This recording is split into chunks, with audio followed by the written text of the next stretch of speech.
जो निर्दोष उसको गिरफ्तार नहीं करेंगे और गांव में कुछ विकास के काम कराएंगे, ये घोषणा कर दी हमने। एक सर्वे की बात भी सामने आई है कि नुकसान जो हुआ है उसका असेसमेंट करके सर्वे किया जाएगा। सर्वे अभी एसडीओ साहब गए थे, मेरी बात हो गई, सर्वे चालू हो गया, लेकिन कुछ लोगों ने उसमें व्यवधान डाला। इसका मतलब कुछ शरारती तत्व ऐसे बाहर के जो अधिकारियों को भी काम नहीं करने दे रहे, तो सरकार को इतना कमज़ोर भी नहीं समझ के चलना चाहिए।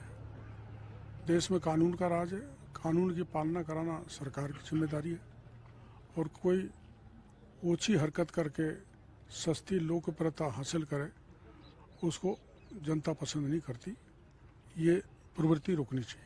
सर, कौन लोग हैं जो पूरे ग्रामीणों को हित में भारी पड़ रहे हैं? मेरे को इसकी जानकारी नहीं है, ये जांच का विषय है। जब जांच सरकार के सीनियर अधिकारी करेंगे, पुलिस करेगी, तभी पता लगा कौन बाहर का है, कौन भीतर का है, कौन दोषी है, किसने तोड़ा है, किसने फोड़ा है।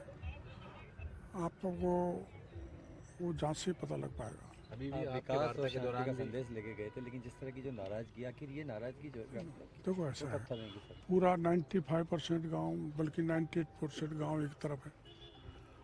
अब कोई एक मच्छी तालाब को गंदा करने की कोशिश करे तो गंदा थोड़ा हो जाएगा तालाब। आज तो बाबा को भी गुस्सा आ गया। देखो ऐसा है, जब बात मुख्यमंत्री जी के साथ हो गई और केवल मात्र हम इनको खबर देने आए हैं और दूसरी बार आए हैं, दो मंत्री आए हैं, इलाके के अधिकारी आए हैं, संवेदनशीलता ये सरकार की है। अब उसमें कोई ना नुकर करे तो हमने वो कहा 200 मोटरसाइकिल जल गई हमारी। तो भाई हमने ये कह दिया मोटरसाइकिल जली, वो नाम दे दो, उसकी जांच हो जाएगी। सरकार के रिकॉर्ड में जो जली गांव की 7 थी, बाकी 32 बाहर की थी, ऐसा हमको अधिकारियों ने बताया, वो चेसिस के आधार पर।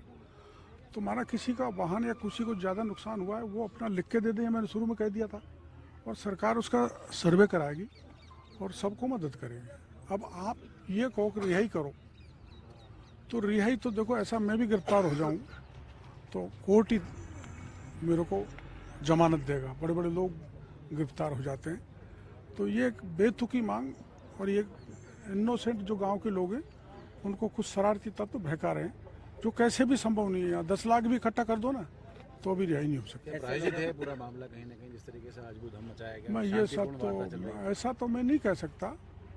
अब वो 2 ही आदमी तो थे यार, कोई 50 थोड़े थे, 2 ही आदमी थे। अब हम कहाँ के थे मैं इसमें नहीं जाना चाहता, पर कुछ ऐसे लोग होते हैं ऐसे समय पे जब गांव और इलाका शांति स्थापित हो रही है, उसमें व्यवधान नहीं डालना चाहिए और सरकार को कोऑपरेट करना चाहिए, वरना कानून तो काम करेगा ही, सब भूल जाएंगे। सीएम साहब की तरफ से ग्रामीणों को क्या ऑफर दिया है आपने? हमने तो यही ऑफर दिया है कि भाई शांति रखें, अमन चैन से रहें, भाईचारे से रहें, प्रशासन के प्रति कोई दुर्भावना नहीं रखें। प्रशासन के किसी भी व्यक्ति ने गलती की है तो जांच होगी, वो भी दंडित होगा, और किसी सिविलियन ने कोई कानून को हाथ में लिया तो उसके खिलाफ भी कार्रवाई होगी। निर्दोष उभय पक्ष का कोई भी हो उसको नहीं फंसाया जाएगा। और मेरी सामने सुनो, ये जो 28 गांव है, ये पिछली सरकार की बीमारी है, उन्होंने उनको देवली में लगाया है। ये तो पुरानी बीमारी को हम मिटा रहे हैं भाई, 28 का 28 सुनिया में जाओ, और पुराने लोगों का ही है। और ये तो जो है इतना जल्दी कोई फैसला नहीं कर सकता कि 28 का, और पैसा देना तो पहले हुआ है, घने ही नुकसान होते हैं। कांकरी डूंगर में हिंसा हुई, डूंगरपुर में बहुत नुकसान हुआ, लेकिन एक पाई सरकार ने नहीं दी गहलोत साहब के। हम पैसा देंगे, पूरी भरपाई करेंगे, गांव के लोग गरीब हैं, ये कम सहानुभूति है का सरकार की। सरकार पूरी तरह से पॉजिटिव है, गांव वालों के साथ है, लेकिन शरारती तत्वों का इलाज करेंगे।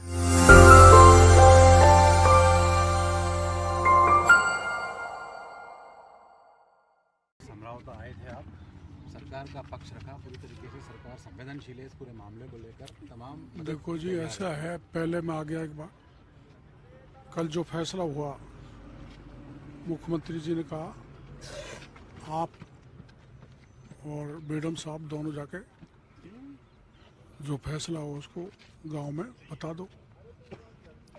गांव में जो भी नुकसान हुआ उसकी भरपाई सरकार करेगी। और अकेला गांव नहीं, 28 गांव को सरकार